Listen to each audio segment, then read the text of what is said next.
माझा अनुभव हेच बोलतो की मी जे प्रचार करायचा होता तो नियमानुसार, म्हणजे मी जी शपथ घेतली निवडणूक आयोगाकडून त्या शपथीप्रमाणे मी पूर्णपणे खरा उतरलो आणि त्या नियमाने सत्यमेव जयतेच्या मार्गावरती चालणारा माणूस आहे. माझे काका पण सत्यमेव जयतेवरती होते. सगळ्यात पहिले मुख्यमंत्री यशवंतराव चव्हाण आणि माझे काका बाबूराव भाई शेट्टे सत्यमेव जयंतीवरती चालले म्हणून त्यांचं आजपर्यंत नाव आहे आणि अख्ख्या जगाला हे माहिती आहे आणि सगळे लोक पूजा करतात माझ्या काकाच्या फोटोची. याच्यापुढे आणखी काय बोलू शकतो. पैसा जेव्हा मी शपथ घेतल्यानंतर नियमाचा भंग होईल असा एकही रुपया वाटलेला नाही आहे. आणि दुसरी गोष्ट, लोकांनी जर वाटला त्यांनी नियमाचा भंग केला, आचारसंहितेचा भंग केला. जर पैसे वाटायचेच असेल तर मी 23 तारखेच्या नंतर वाटेन पाहिजे तर लोकांना.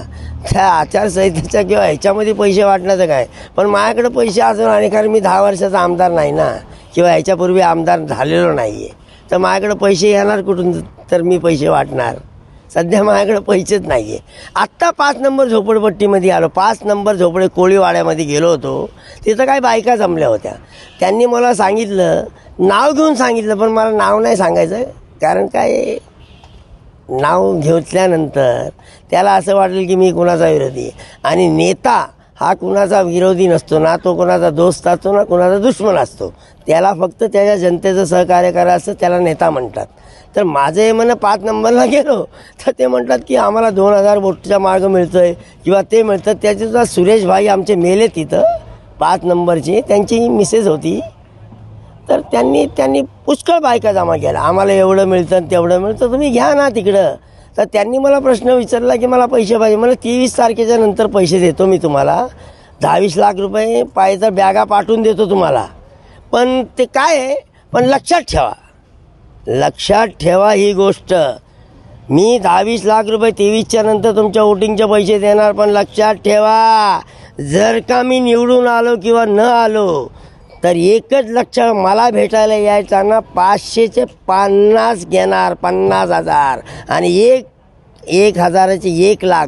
फक्त भेटायला यायची किंमत माझी आणि कामाची किंमत तर मग काय असेल तर विचार करा त्याचा. आजपर्यंत झोपडपट्टी लाखो करोडोचं मतदान हे भिकाऱ्यासारखे 1,000-500 रुपयाला विकतात. ह्यांना माहिती नाही यांची किंमत काय आहे. एक आमदार जर निवडून दिला, एक आमदार, आणि कधी अपक्षामध्ये जर आला तर त्याची 1,000-2,000 करोड किंमत होते. जर आमदारांनी मी 2,000 करोड घेतले तर 1,800 करोड मी गोरगरिबांना वाटून त्यांचं बनवेल. आणि 200 करोड माझी जी जनता माझ्यासाठी काम करते त्यांना देईन. मी पैसे कमवायला आलो नाही किंवा लोकांचे पैसे खायला आलो नाही. मला फक्त माझ्या मेहनतीची भाकरी मी खातो. हारामाची भाकरी मला पचत नाही. हे शेट्टे घराण्याचं रक्त आहे. हे बाबूराव भाई शेट्टे माझे काका, गोरगरीब आज फुकट त्यांचे फोटो लावून पाया पडत नाही. 1961ला गुजरात आणि महाराष्ट्र वेगळा झाला.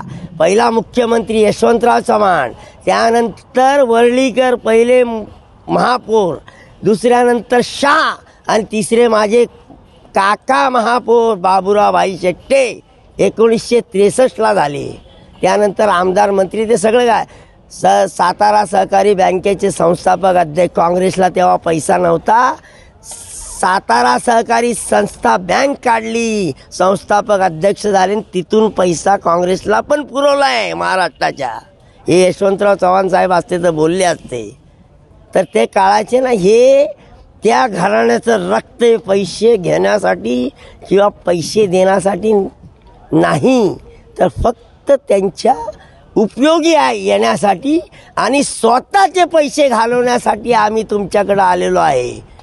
आम्ही तुमच्याकडे भिका मागत नाही, भीक घालायला आलोय, भीक मागायला नाही आलोय. कारण भीक मागणाऱ्या लोकांना भीक मागायची सवय आहे. एक सांगतो, लक्षात ठेवा, राजा जर भिकारी झाला तरी त्याला राजाच म्हणतात. तो भिकारी होऊ शकतो. त्याचे विचारधारा आणि त्याचे विचार राजासारखेच असतात. भिकारी जर राजा झाला भडवा तर तो भिकारीच बोलतात त्याला, कारण त्याचे विचारच भिकाऱ्यासारखे आणि तो भिकारीच राहतो. तो कधी राजा होऊ शकत नाही. फक्त राजाच राजा होऊ शकतो, भिकारी कधी राजा होऊ शकतच नाही. हे 100% नाही. कुठलंही पुस्तक उचला तुम्ही, कुठलंही पुस्तक म्हणजे इंजल, तोरस, कुराण, बायबल आणि 4 वेद उचला आणि बघा त्यात काय लिहिलंय, वाचा. एक वाक्य बदललं तर अर्थ बदलतात. हे काय मला सांगतात जातीभेद. जगामध्ये 2च जात देवाने बनवली, कुठलाही देव कुठल्याही धर्माचा, ती स्त्री आणि पुरुष. आणि दुसरी एक जात, ही जात जन्म देणारी. दुसरी एक जात बनवली न जन्म देणारी, हिजडी आणि हिजडा. म्हणजे ती बांज बाई बोलतात आणि हिजडा तो बाईला जन्म देऊ शकत नाही, काय नाही. तर ही 2 जात आहे. या 2 जातीला धरा, बाकी कुठली जात नाही.